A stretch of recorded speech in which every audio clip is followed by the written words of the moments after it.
अस्सलाम वालेकुम व्यूअर्स, एक नई वीडियो के साथ मैं हूं मोहम्मद नमान सादक। आज की इस वीडियो में हम देखेंगे कि इस्लामी बैंकिंग सिस्टम और कन्वेंशनल बैंकिंग सिस्टम से क्या मुराद है और ऐसी कौन सी बातें हैं जिसकी बिना पे हम इस्लामी बैंकिंग सिस्टम को कन्वेंशनल बैंकिंग सिस्टम से अलग कर रहे होते हैं। तो सबसे पहले हम देखते हैं कि ये जो टर्म हम यूज कर रहे हैं इस्लामी बैंकिंग की और कन्वेंशनल बैंकिंग की, इससे क्या मुराद है। इस्लामी बैंकिंग से मुराद एक ऐसा बैंकिंग सिस्टम है जिसको रन करने के लिए हमें मैन मेड प्रिंसिपल की नहीं बल्कि शरिया गाइडलाइन या इस्लामिक प्रिंसिपल की जरूरत होती है। इस्लामी बैंकिंग सिस्टम में कोई भी ऐसी एक्टिविटी नहीं की जाती है जो शरिया प्रिंसिपल या इस्लामिक प्रिंसिपल के अगेंस्ट हो।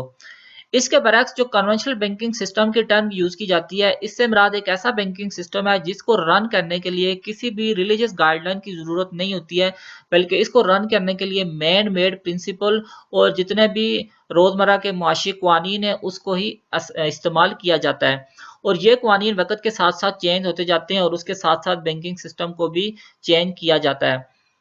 अब हम देखते हैं कि ऐसी कौन सी बातें हैं जिसकी बिना पे हम कन्वेंशनल बैंकिंग सिस्टम को इस्लामिक बैंकिंग सिस्टम से अलग कर रहे होते हैं। इस्लामिक बैंकिंग और कन्वेंशनल बैंकिंग में फ़र्क करने वाली सबसे पहली और important cheese nature of deposits and liabilities होती है। तो सबसे पहले हम देख लेते हैं कि ये nature of deposits and liabilities से क्या मुराद है। यहाँ पे क्या है कि जो इस्लामी बैंक और कन्वेंशनल बैंक है वहाँ पे बेसिकली क्या होता है, कस्टमर पैसे जमा करवा रहे होते हैं और उसके अगेंस्ट बैंक कुछ लाइबिलिटी ले रहा होता है। तो अब हम देखते हैं कि किस हिसाब से ये डिपॉजिट्स एंड लाइबिलिटीज़ में डिफरेंस है। सबसे पहले हम देख लेते हैं कि कन्वेंशनल बैंक या इस्लामिक बैंक दोनों हमें करंट अकाउंट ऑफर कर रहे होते हैं। जो कन्वेंशनल बैंक हमें ऑफर कर रहा होता है उस करंट अकाउंट के लिए जो कॉन्ट्रैक्ट इस्तेमाल किया जाता है वो बेसिकली लोन के ऊपर बेस्ड कर रहा होता है, लोन कॉन्ट्रैक्ट हम उसको कह रहे होते हैं। इसके अलावा जो इसके अगेंस्ट जो इस्लामिक बैंकिंग हमें करंट अकाउंट ऑफर कर रहा होता है वो कर्ज की कॉन्ट्रैक्ट बेस होता है, कर्ज कॉन्ट्रैक्ट बेस होता है। इनमें सारी की सारी प्रॉपर्टीज तकरीबन सेम ही होती हैं, लेकिन जो प्रिंसिपल यहाँ पे अडॉप्ट किया जाता है वो कर्ज प्रिंसिपल होता है। यहाँ पे जो लाइबिलिटी की अगर हम बात करें तो कन्वेंशनल सिस्टम में भी और इस्लामी बैंकिंग दोनों में बैंक की लाइबिलिटी होती है कि in case of any loss वो बैंक बियर करेगा और कस्टमर्स को जितनी उसकी अमाउंट होगी उतने ही कस्टमर्स को वापस रिटर्न करेंगे। तो यहाँ पे जो करंट अकाउंट की सूरत में हम सिर्फ जो कॉन्ट्रैक्ट किया जाता है कस्टमर के साथ उसमें ही फर्क होता है और बाकी तकरीबन सारी की सारी चीजें दोनों में सेम होती हैं। इसके अलावा जो कन्वेंशनल और इस्लामी बैंकिंग है वो दोनों हमें सेविंग अकाउंट्स ऑफर कर रहे होते हैं। अब यहाँ पे हमारा फर्क आ जाता है, कन्वेंशनल बैंकिंग सिस्टम हमें सेविंग अकाउंट जबकि इस्लामी बैंकिंग सिस्टम हमें profit and loss account offer कर रहा होता है। सेविंग अकाउंट से जस्ट मुराद ये भी यहाँ पर भी जो कन्वेंशनल बैंक्स हैं वो लोन कॉन्ट्रैक्ट कर रहे होते हैं और यहाँ पे बैंक की लाइबिलिटी होती है कि वो जो एक प्रीपेड रेट तयन कर रहे होते हैं कस्टमर के साथ, बैंक की लाइबिलिटी होती है कि वो उतनी इंटरेस्ट अपने कस्टमर को पे करेंगे। In case of any loss तब भी बैंक की लाइबिलिटी होती है कि वो कस्टमर को उतने ही रेट ऑफ इंटरेस्ट और जो प्रिंसिपल अमाउंट है वो उसको पे करेंगे। इसके अगेंस्ट जो इस्लामी बैंकिंग सिस्टम है वो प्रिंसिपल जो मुदारबा प्रिंसिपल है उसके उसके ऊपर बेस कर रहा होता है। इसमें क्या होता है कि एक पार्टनर पैसा लगाता है और दूसरा आगे उसको इन्वेस्ट कर रहा होता है और यहाँ पे प्रॉफिट एंड लॉस शेयरिंग होती है। इन केस अगर बैंक को लॉस हो जाता है तो वो लॉस ना सिर्फ बैंक बर्दाश्त करेगा बल्कि उसके साथ साथ वो कस्टमर भी उस लॉस को बर्दाश्त करेगा और अगर प्रॉफिट हो जाता है तो उनके दरमियान जो है एग्रीड रेशो होती है उसके हिसाब से प्रॉफिट उनके आपस में तकसीम किया जाता है। अब यहाँ पे जो प्रॉफिट एंड लॉस अकाउंट है बैंक जो इस्लामिक बैंक्स हैं वो मुख्तलिफ किस्म के profit and loss accounts offer कर रहे होते हैं। एक तो ये होता है कि जितने भी वो मुख्तलिफ गुड्स में इन्वेस्टमेंट कर रहे होते हैं और उसकी बेस पे जो प्रॉफिट ले रहे होते हैं आगे कस्टमर को प्रॉफिट दे रहे होते हैं और उसके अलावा जो मुख्तलिफ जो लीज के कॉन्ट्रैक्ट्स वगैरह होते हैं उसमें बैंक इन्वेस्टमेंट कर रहा होता है और उसके साथ साथ जो बैंक जो है कस्टमर को डॉलर अकाउंट भी ऑफर कर रहा होता है। डॉलर अकाउंट में सपोज जो कस्टमर डॉलर के जो रेट अगर अप हो रहे हैं तो उसके साथ साथ कस्टमर को भी प्रॉफिट मिलता जाएगा और उसके साथ साथ जो गोल्ड अकाउंट भी या मुख्तलिफ एसेट्स को बैकएंड पे प्लेज किया जाता है तो उन पे जो उनकी वैल्यू बढ़ती जाती है और उसके साथ साथ कस्टमर्स को भी उसका प्रॉफिट में हिस्सा दिया जाता है। इसके साथ साथ जो दूसरा फर्क करने वाली चीज है वो लेंडिंग की होती है, लेंडिंग या फाइनेंसिंग की होती है। या इससे मुराद यह है कि जो कस्टमर्स बैंक जो कस्टमर्स को लोन प्रोवाइड कर रहे होते हैं उसकी कौन कौन सी टर्म्स एंड कंडीशन होती हैं। तो जो कन्वेंशनल हमारा बैंक है वो बेसिकली जब भी किसी कस्टमर को लोन प्रोवाइड कर रहा होता है तो वो बैकएंड पे उस लॉजिक नहीं देख रहा होता है कि ये कस्टमर को किस लिए लोन चाहिए। वो बेशक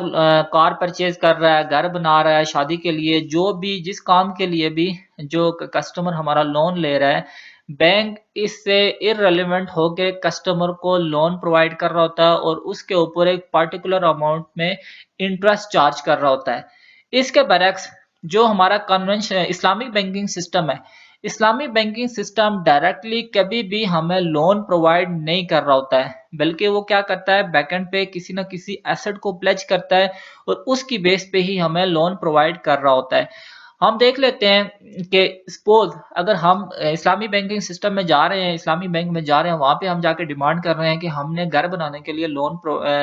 प्रोवाइड किया जाए, तो यहाँ पे कन्वेंशनल बैंकिंग सिस्टम तो हमें पैसे दे देगा, जो भी टर्म्स एंड कंडीशन हो उसकी बेस पे वो हमें पैसे देगा, उससे हम घर बनाएं, गाड़ी लें, जो भी लें उस वो हम पे डिपेंड करता है। लेकिन इस्लामिक बैंकिंग सिस्टम ये कहता है कि हम आपको डायरेक्टली पैसे नहीं देंगे, बल्कि हम आपको घर लेके देंगे। अब उसका कॉन्ट्रैक्ट कुछ इस तरह से होता है, सपोज एक कस्टमर बैंक में जाता है, वो कहता है मुझे घर चाहिए, तो यहाँ पे क्या होता है कि बैंक, अगर सपोज कस्टमर के पास कुछ पैसे हैं और रिमेनिंग वो सारे की सारी अमाउंट जो घर की होगी वो बैंक पे करेगा, इस्लामिक बैंक। अब यहाँ पे क्या होता है कि बैंक और कस्टमर के दरमियान कॉन्ट्रैक्ट होता है कि ये जो ऑनरशिप है इस घर की, वो ना सिर्फ उस कस्टमर की है बल्कि उसके साथ साथ बैंक की भी ऑनरशिप इसमें मौजूद है, क्योंकि आधे पैसे बैंक ने दिए हुए हैं और आधे पैसे जो हैं वो कस्टमर ने दिए हुए हैं। इसके साथ साथ इनके दरमियान एक और कॉन्ट्रैक्ट होता है कि ये जो घर लिया हुआ है हमने, ये कस्टमर ने बैंक से वापस लेना है, और जब तक ये घर कस्टमर के पास रहेगा, जितना बैंक का हिस्सा बनता है उसके ऊपर वो बैंक को लोन पे करेगा। और एक लोन के साथ साथ जो बैंक का हिस्सा है उसके अगेंस्ट जो हमारा कस्टमर है वो उस शेयर को भी परचेज करता जाएगा। तो यहाँ पे क्या होगा, बैंक जो कस्टमर है वो बैंक को ना सिर्फ रेंट पे करेगा उस घर के पोर्शन का जिसकी मलकियत बैंक के पास है, बल्कि उसके साथ साथ वो उस बैंक के शेयर को भी खरीदता जाएगा, जो जो हिस्सा बैंक के पास है उसको भी वो आहिस्ता आहिस्ता खरीदता जाएगा। तो इसी तरह लैंडिंग एंड फाइनेंसिंग में जो भी हम एसेट लें, हम बेशक गाड़ी लें या कोई भी हम चीज लें, तो वो बैंक हमें लोन प्रोवाइड नहीं करता है, बल्कि इस प्रिंसिपल के अगेंस्ट मींस वो हमें वही एसेट लेके देगा, उसमें हमारी पार्टनरशिप होगी और उसमें फिर वो रेंट चार्ज करेगा और उसके साथ साथ फिर वो शेयर वापस कस्टमर परचेज करता जाता है।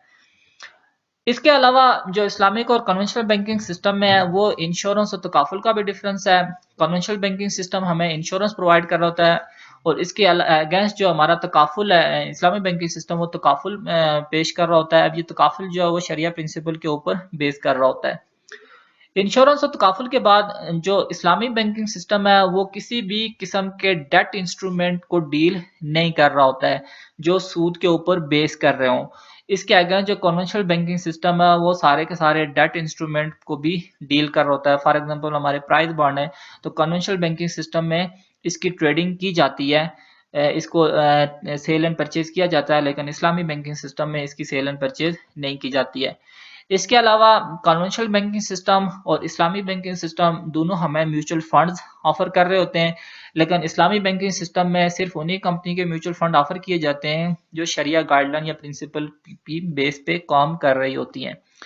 इसके साथ साथ इस्लामिक बैंक और जो कन्वेंशनल बैंक्स हैं वो दोनों यूटिलिटी बिल्स एक्सेप्ट कर रहे होते हैं, लेकिन इस्लामिक जो बैंकिंग सिस्टम है उसमें utility bills after due date accept नहीं किए जाते हैं, क्योंकि इस्लामिक बैंकिंग सिस्टम में पेनल्टी का कोई कंसेप्ट नहीं है, बल्कि कन्वेंशन और उसके अगेंस्ट कन्वेंशनल बैंकिंग सिस्टम में आफ्टर ड्यू डेट भी बिल्स वगैरह एक्सेप्ट किए जाते हैं। एट दी एंड अगर हम बात करें कि इस्लामी बैंकिंग और कन्वेंशनल बैंकिंग के मेन सोर्सेज ऑफ इनकम कौन कौन से हैं, तो इस्लामी बैंकिंग सिस्टम में जो मेन सोर्स ऑफ इनकम होता है वो ट्रेडिंग इन गुड्स होती है। इस्लामी बैंकिंग सिस्टम किसी भी ऐसी ट्रांजैक्शन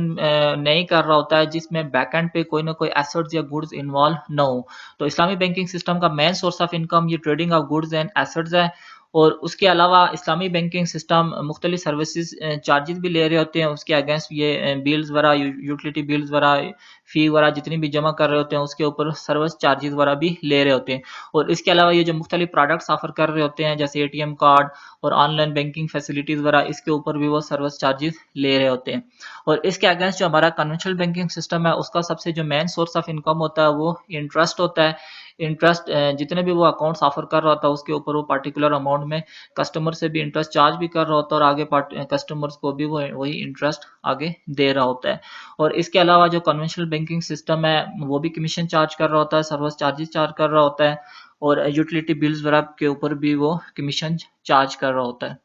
तो ये थी हमारी वीडियो जिसमें हमने देखा कि इस्लामी बैंकिंग सिस्टम और कन्वेंशनल बैंकिंग सिस्टम में मेन डिफरेंस क्या है।